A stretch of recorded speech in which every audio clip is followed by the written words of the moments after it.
గత 10 ఏళ్ల పాలనలో ఫోన్ ట్యాపింగ్ ను బీఆర్ఎస్ ఆయుధంగా మలుచుకుందని అన్నారు మంత్రి పొన్నం ప్రభాకర్. తప్పు జరిగినప్పుడు ఏ స్థాయి వ్యక్తులనైనా పోలీసులు ఎంక్వైరీ చేస్తారని అన్నారు. తప్పు చేస్తే శిక్షలు తప్పవన్నారు. ప్రతిపక్ష నేతలు, ప్రజా సంఘాల లీడర్లు సహా సొంత కుటుంబంలో అల్లుడు ఏం మాట్లాడుతున్నారో వినేందుకు ట్యాపింగ్ చేశారన్నారు. సీఎం పర్మిషన్ లేకుండా అత్యాధునిక పరికరాలతో ఫోన్ ట్యాపింగ్ చేయటం సాధ్యం అవుతుందా అని ప్రశ్నించారు మంత్రి పొన్నం ప్రభాకర్. మన తెలంగాణ ప్రజలపైనే మన ప్రభుత్వమే ఆఖరికి భార్య భర్తలు ఏం మాట్లాడుకుంటున్నారో, ప్రతిపక్షంలో అధికారులు ఏం మాట్లాడుకుంటున్నారో, సొంత కుటుంబ సభ్యులు ఇంటి అల్లుడితో సహా ఫోన్ ట్యాపింగ్ చేస్తే దానిపై బయటికి వచ్చిన తర్వాత ఆ పరికరాలను ధ్వంసం చేసి విదేశాలకు పారిపోయి విచారణకు సహకరించక జరిగినటువంటి తప్పును ఒప్పుకోక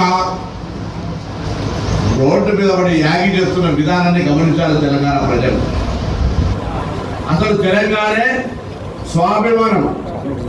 తెలంగాణ ఎందుకు కోరుకున్నాం? ఇంకోటి పెద్దరికాన్ని, ఇంకొక నియంతృత్వాన్ని మనం వ్యతిరేకిస్తూ మేము ఎవరి నియంత్రణ కింద బతకమనేటువంటి బానిస బతుకులు వద్దనేటువంటి పౌరుషమైనటువంటి విధానం కోసం కొట్లాడితే మనం తెచ్చుకున్నటువంటి తెలంగాణ ఉద్యమకారులు అని చెప్పేటువంటి పార్టీ నాయకత్వం అధికారంలోకి వస్తే తెలంగాణలో ఉన్నటువంటి పరస్పరమైనటువంటి బాధ్యత గల వ్యవస్థ మీద ఎక్కడైతే దేశద్రోహులు, ఉగ్రవాదులు, తీవ్రవాదులు, సంఘ వ్యతిరేక విద్రోహ శక్తులు ఏమి ఉప్పు కలిగిస్తారో అని మనం నిఘా పెట్టేటువంటి వ్యవస్థలో ఉన్నటువంటి ఆ టెలికాం చట్టాలలో ఉన్నటువంటి అంశాలను తీసుకొని ఈరోజు నేను వాళ్ళ ప్రతిపక్షంలో కంట్రోల్ చేయదలుచుకున్నాం.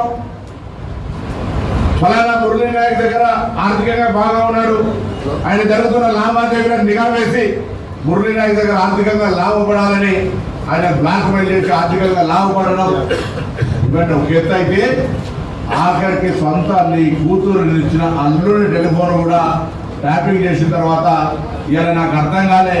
రాజకీయ పార్టీలో తప్పకుండా రాజకీయ పార్టీల నాయకులు కొరకు జేజేలు కొడతారు, స్వాగతాలు చెప్తారు, కానీ ఇటువంటి తప్పు పని చేసిన తర్వాత కూడా అది గొప్ప పని చేసినట్టుగా, దానికి పెద్ద ఈ దేశ స్వాతంత్రం కోసం పోరాడినట్టుగా వాళ్ళకు స్వాగతం చెప్తూ నిరసన చెప్తుంటే నాకు ఆశ్చర్యం అనిపిస్తుంది, జాలి కలుగుతుంది వాళ్ళ మీద.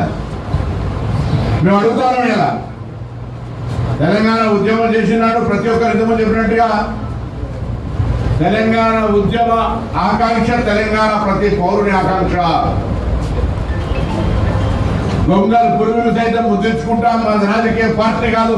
తెలంగాణ నెరవేరడమే అని తర్వాత రాజకీయ పార్టీగా మారేలా అధికారంలోకి వచ్చిన తర్వాత మీరు చేసిన నిర్వాహకం ఏంటో ముందు తెలంగాణ ప్రజలకు భూమికి రాసి క్షమాపణ చెప్పాలి. అది వదిలిపెట్టి ఇలా మీరు మాట్లాడుతున్నటువంటి విధానం, ఏదో కాంగ్రెస్ పార్టీ వేధిస్తుందని చెప్పే విధానం, ఇది శుద్ధ తప్పు, అబద్ధమని మాట్లాడుతున్నాం. చట్టం తన పని తను చేసుకుంటూ వెళ్తుంది. చట్టంలో ఉన్న ప్రకారంగా భార్య భర్తలు మాట్లాడుకునేటువంటి లేదా రాజకీయ నాయకులు పరస్పరంగా మాట్లాడుకునేటువంటి వ్యాపారవేత్తలు మాట్లాడుకునే అంశాలను విని వేధింపులకు గురి చేయడమో, వాళ్ళు ఆ అంశాన్ని వినియోగించుకొని రాజకీయంగా వాడుకోవడమో పొరపాటు.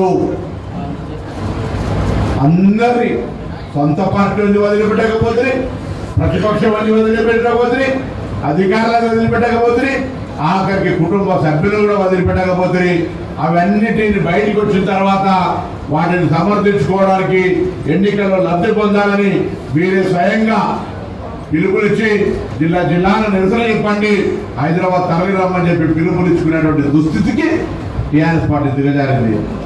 శాసనసభ ఎన్నికల్లో ప్రభుత్వం మీ అహంకారాన్ని వ్యతిరేకంగా ఓడించారు, మీ అహంకారాన్ని ఓడించారు. అయినా తగ్గకపోతే 3 నెలల ప్రభుత్వం కూలిపోతుంది అనేటువంటి మరొక్కసారి దురహంకారమైనటువంటి మాటలకు వ్యతిరేకంగా మొత్తం పార్లమెంట్లో సున్నాలు పెట్టిండ్రు. అయినా బుద్ధి రాకపోతే ఉప ఎన్నికల్లో మీకు తగిన కర్రు లాంచి వాత పెట్టిండ్రు.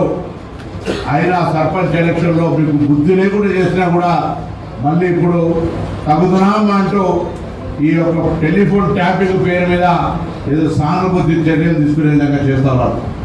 మీరు చేసింది సరైనదా అని అడుగుతారని ఇలా కాంగ్రెస్ పార్టీ పక్షాన దానికి సమర్థించుకుంటుంటే కొద్దిగా సిగ్గనిపించలేదా అని అడుగుతా ఉన్నాను.